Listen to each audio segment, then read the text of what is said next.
Anyway, we're going to move on to the Sunday Times now. So what's this about?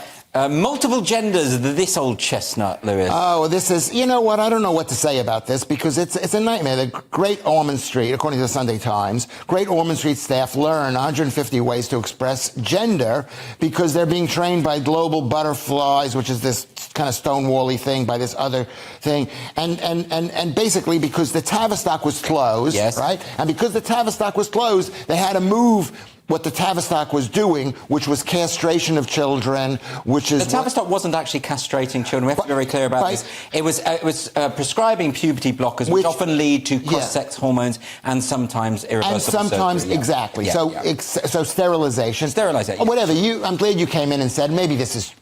I'm just being... I think accuracy is important, but you're right. The Tavistock is shut down. The problem is that we still have all of these external bodies, you know, groups like Mermaids, groups like Stonewall, who come into these various companies and public and civic institutions and public bodies and teach them an ideology rather than the truth. This is supposed to be medical. This is supposed to be medical. Firstly, this is a children's hospital, right? Right, it's a children's hospital. We had the Cass report. We society decided this isn't a good idea, so we're not going to do that. And it's like whack-a-mole. Another one's just popped up.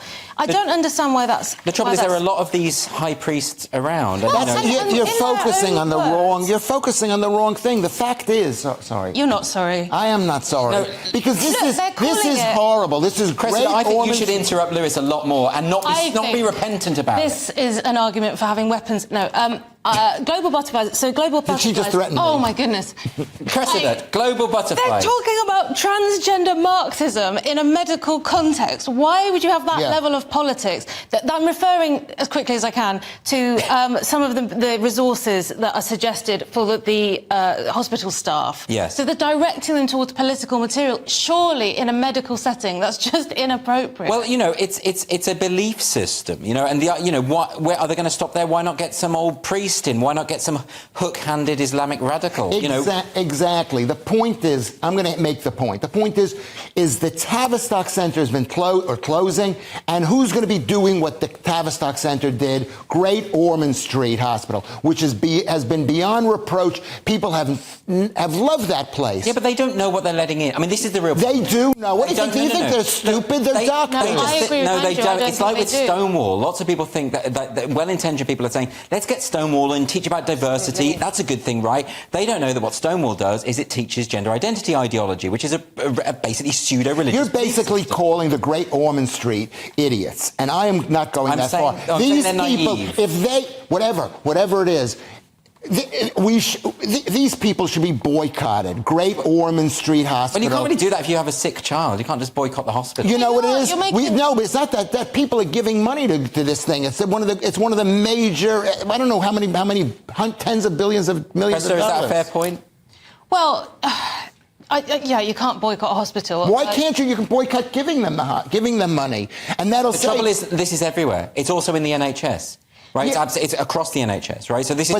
But the NHS isn't collecting money. But I think you might have a point campaigns. Because if the Hippocratic Oath says do no harm, you've got a responsibility. You can't just bring anybody in and say, well, it was an external body, so I'll meet you on that. And particularly now, this group, Global Butterflies, are talking about puberty blockers and saying that they talk about the idea of detransition being a fake issue. Well, I'm sorry, I've spoken to detransitions who have no genitals left, their lives have been ruined, their sexual life has been ruined.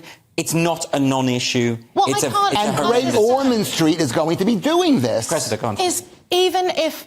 So, for example, Chloe Cole is a detransition person who talks about this a lot. And even if her case is anomalous, which I don't think it is, why wouldn't you want a really rigorous system to make sure that doesn't happen to anybody else? They're also talking about puberty blockers being a fake issue. Well, it's now very, very clear. I mean, the studies are increasingly showing how dangerous these things potentially are. Yeah. You know, there was a good article in the Herald the other day about why they should be banned. And I think that is the way the tide is going. More and more people are realising the dangers involved. It's incredibly dangerous to get groups like Global Butterflies.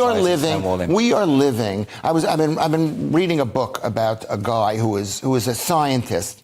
Very specific. Yes, a specific scientist who was living in Nazi Germany during World War II while the horrors were going on, and he was just working on his thing. So he wasn't doing anything that was nefarious. Yes. But he was working on his thing.